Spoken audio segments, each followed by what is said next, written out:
Niebla baja sobre los campos de Odsherred, un hilo de bruma que se enreda en los árboles y se disuelve sobre las aguas tranquilas del fiordo. Al fondo, una silueta blanca se recorta contra el cielo.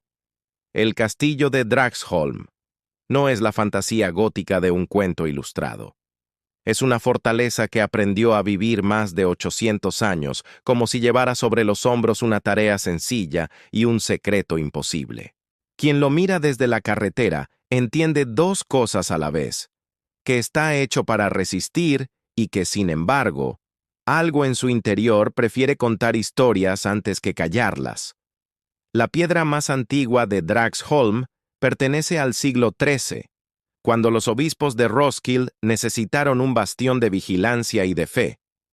En aquel tiempo, el poder no se separaba en disciplinas. Se rezaba con una mano y se administraba con la otra. Por eso los muros nacieron gruesos, el patio se cerró como un puño y las ventanas se hicieron pequeñas, con la mirada entrecerrada de quien no se fía del horizonte. La vida en la fortaleza debía oler a madera húmeda, a cuero, a sal traída en sacos, a pergamino y tinta. A la noche, un coro de ranas en los humedales se mezclaba con el rumor de rezos bajos y con el metal discreto de las llaves. Era un mundo lento, vigilante, que creía en la solidez de las paredes, tanto como en la solidez del cielo. Siglos después, la reforma arrasaría esa tranquilidad ordenada. Los años en que las coronas y los obispados discutieron qué mano debía sostener la verdad, dejaron cicatrices nuevas en Dragsholm. La fortaleza pasó a ser dinamarquesa en propiedad real, y con el cambio, se convirtió también en cárcel. Es un giro lógico. Los lugares hechos para resistir acaban tarde o temprano, albergando prisioneros. La piedra sirve tanto para proteger como para sujetar.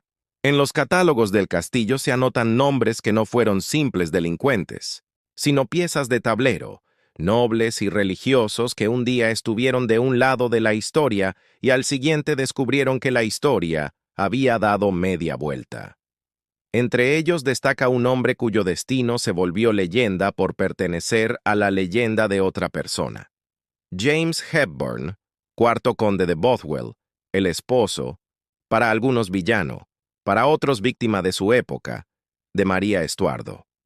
De él se dice que llegó a Dragsholm encadenado, después de huir demasiado tarde y de confiar, quizá, en las amistades equivocadas. Se cuenta que su mente se fue vaciando como una jarra sin fondo en aquella torre que la humedad y la soledad le hicieron de espejo, que los pasos de los guardias en el pasillo le marcaron una música que a veces era cortejo y a veces era martillo. También se cuenta que su cuerpo, cuando por fin dejó de pelear, fue enterrado sin más ceremonia que la que permite un lugar que se acostumbra al silencio. A partir de entonces, Dragsholm heredó un fantasma con capa.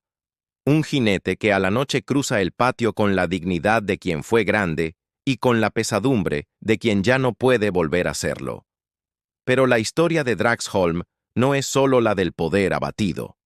También tiene un capítulo íntimo, doméstico y trágico: la Dama Blanca. La leyenda habla de una joven noble, hija de un señor del castillo, que se enamoró de un hombre sin el rango necesario. Sus encuentros fueron breves y luminosos como ventanas en invierno. Cuando el padre descubrió la desobediencia, la sentencia fue tan brutal que parece inventada por una mente que aún no cree en la piedad. La muchacha fue emparedada viva en una de las paredes. El relato asegura que décadas, o siglos, más tarde, durante unas obras, unos obreros encontraron en el interior del muro un esqueleto con restos de una tela clara. La Dama Blanca, entonces, dejó de ser solo historia. Tuvo huesos. Desde ese momento se la ve, o se la imagina, vagando por los corredores como una hebra de luz triste, pasando despacio por la capilla, asomándose en una escalera, deteniéndose en el umbral de una habitación, como quien duda todavía entre entrar o obedecer. A cierta distancia de la Dama Blanca, camina otra mujer sin nombre definido, la Dama Gris. La suya no es una pena ruidosa, es un hábito. Dicen que fue una sirvienta o una joven de la casa que padeció una dolencia, recibió ayuda de sus señores y, agradecida, volvió después de muerta a devolver favores. Se la invoca cuando una puerta se cierra sola sin golpe, cuando la chimenea prende con la primera chispa, cuando una llave perdida aparece en el sitio exacto donde más conviene. Su presencia no hiela la piel, la acomoda. Los castillos que aceptan fantasmas útiles, dicen, envejecen mejor que los que solo aceptan espectros trágicos. Con estos personajes en la escena, un noble sin patria, una hija sin perdón, una ama sin descanso, Dragsholm aprendió a contarse a sí mismo en dos capas, la documentada y la contada. La primera habla de reformas arquitectónicas que convirtieron el viejo bastión en una residencia más amable de bodegas profundas donde maduran vinos que huelen a madera dulce de salones en los que hoy se sirven cenas a la luz de velas que no piden penitencia. La segunda capa habla de pasos que no se ven, de sombras que se adelgazan en los pasillos, de un carruaje que alguna noche rueda desde la llanura y se detiene en la puerta sin caballo ni cochero. En los patios de Dragsholm, la hostelería de lujo convive con la superstición con una naturalidad que no ofende ni a los escépticos ni a los creyentes. La primera hace sostenible a la segunda. La segunda le da sentido profundo a la primera. Comencemos el recorrido por la capilla. Es pequeña, íntima. Un corazón de piedra que se guarda para sí los secretos que no conviene exhibir al sol. Aquí la voz baja su volumen sin que nadie lo ordene. Las paredes blancas devuelven una luz de leche y el banco de madera cruje con un lamento dulce cuando alguien se sienta. Si uno permanece lo suficiente, la capilla revela su habilidad: hacer pensar a los vivos en los muertos con respeto en vez de con miedo. De tanto en tanto, un visitante asegura haber sentido un roce en el extremo del manto. Otro habla de un perfume breve que no reconoce. Lavanda, tal vez. Un tercero jura que alguien cruzó por delante sin proyectar sombra. Nada espectacular. Nada que una cámara capture con facilidad. Solo sucesos pequeños, precisos, de esos que tallan dudas sin necesidad de sustos. El patio interior, por su parte, es un teatro de eco. Las voces suben, chocan contra balcones de madera oscura y vuelven con un seco de carpintería. No hay mejor lugar para escuchar historias que ya se contaron muchas veces. Un guía señala la torre donde se cree que Bothwell pasó sus últimos años. No pronuncia su nombre con morbo, sino con una especie de compasión histórica. Recuerda que Dragsholm fue cárcel no por crueldad caprichosa, sino por función. Había que guardar allí a quien no podía andar suelto por razones políticas. La política, piensa uno, no ha cambiado tanto. Sigue usando paredes cuando se queda sin argumentos. En ese punto el guía calla y deja que el rumor del viento cuente lo que conoce.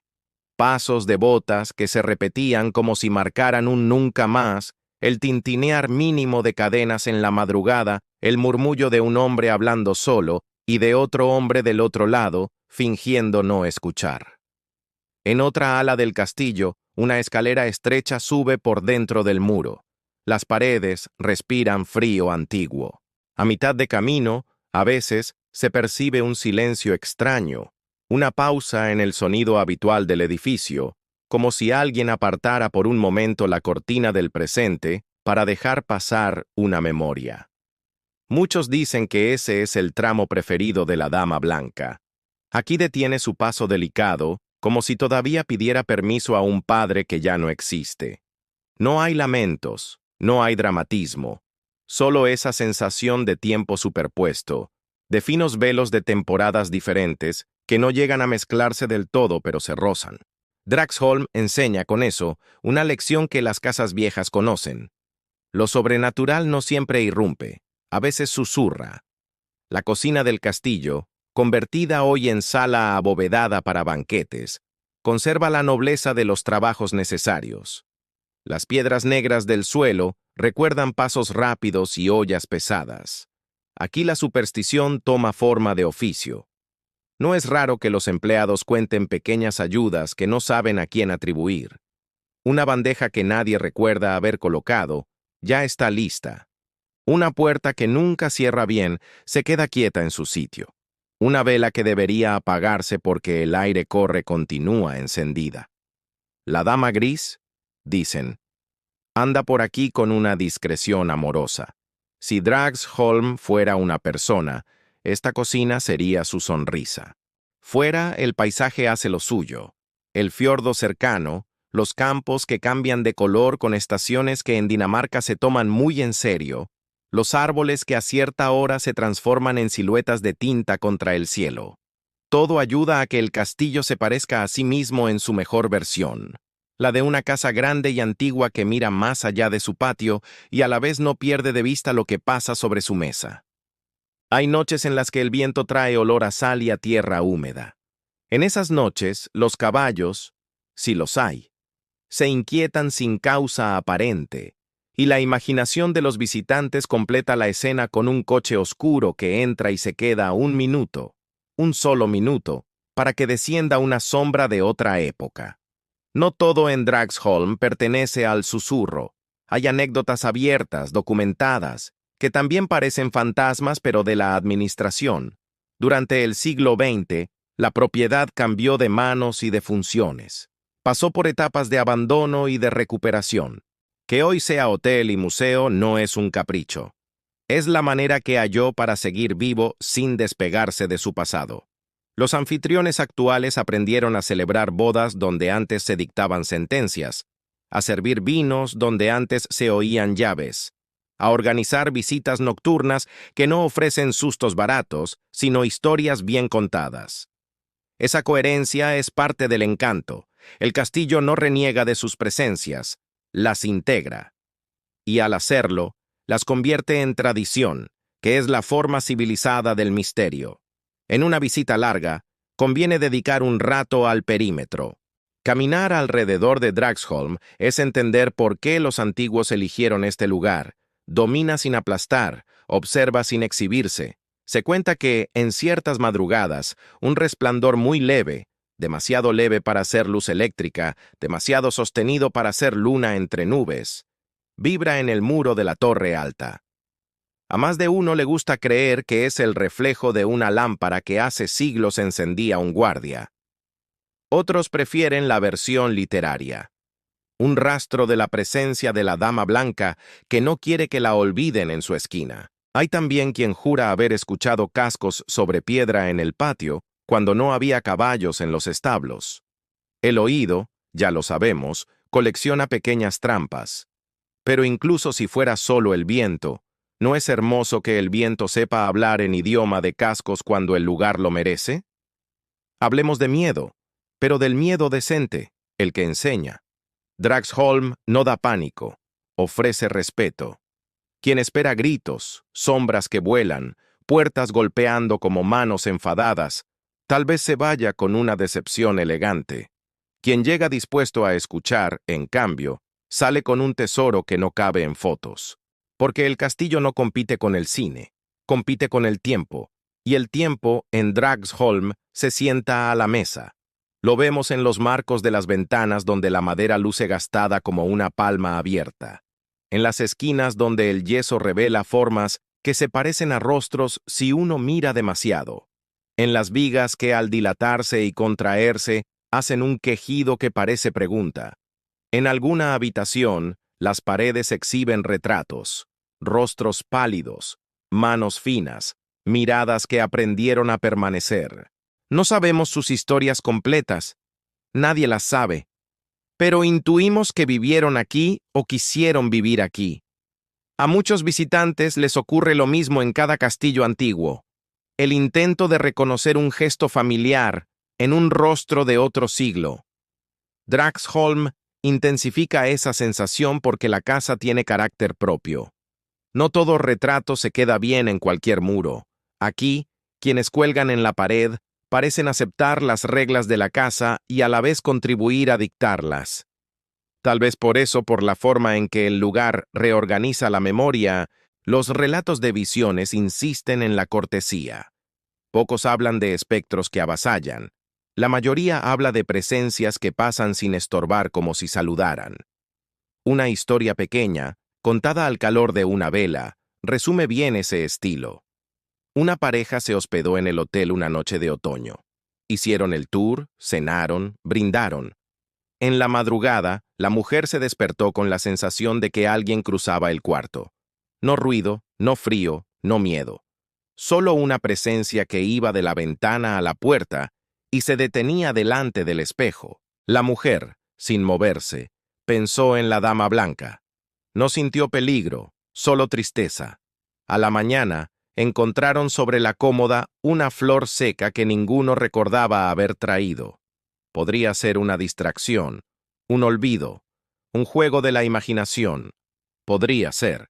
O podría ser la manera en que la casa deja pequeñas notas para recordar que está atenta.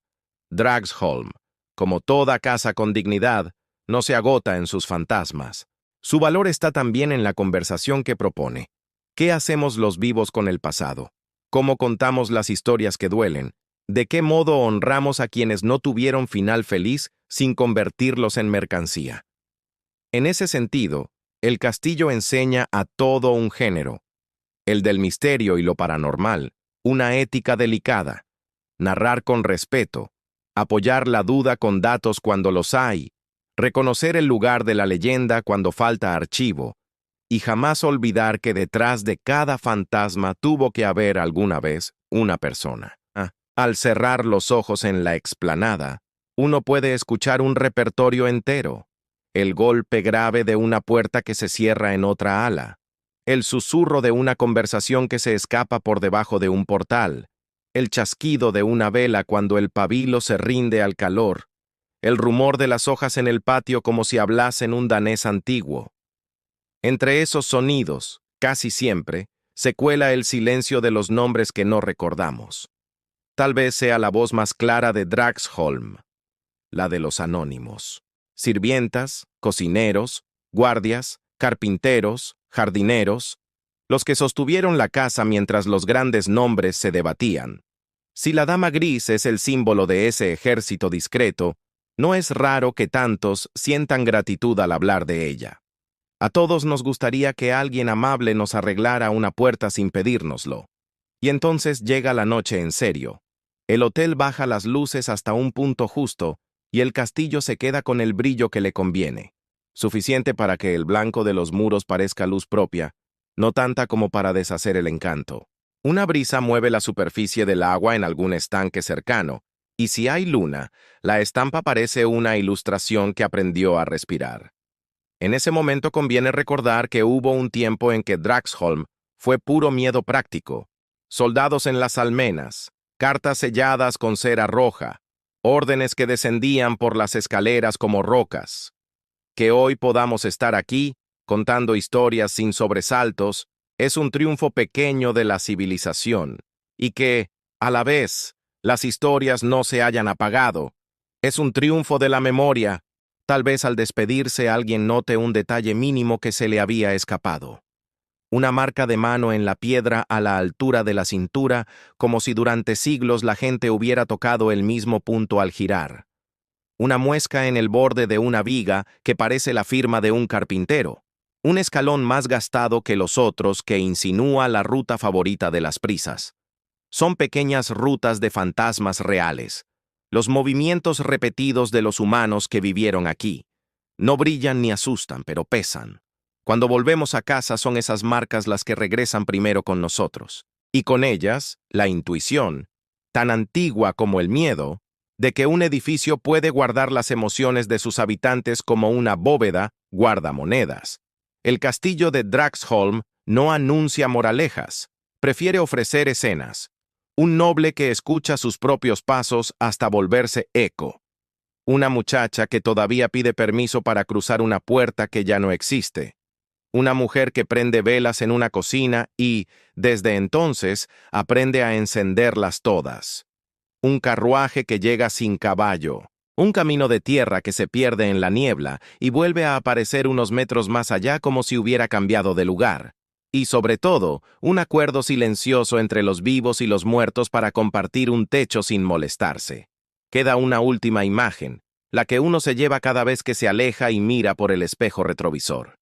El castillo, blanco y contenido, retirándose con elegancia detrás de una hilera de árboles.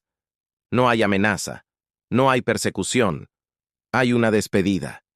A veces la bruma lo borra de golpe, como si cerrara un telón. Otras veces permanece ahí, chiquito, un minuto entero, como si quisiera comprobar que el visitante se va con la atención bien prendida. Si es así, casi siempre lo consigue. Porque Dragsholm no busca convertir a nadie, busca que miremos distinto. Y lo logra. Después de conocerlo, cada puerta vieja que se cierra, cada escalera que cruje, cada flor seca encontrada en un sitio improbable, suena a carta enviada desde Dinamarca. Una carta en la que la dama blanca, la dama gris y el conde que cabalga sin ruta nos dicen, sin prisa y sin enojo: no hace falta que creas, basta con que escuches. Y uno escucha y la noche, sin anunciarlo, se vuelve un poco más grande.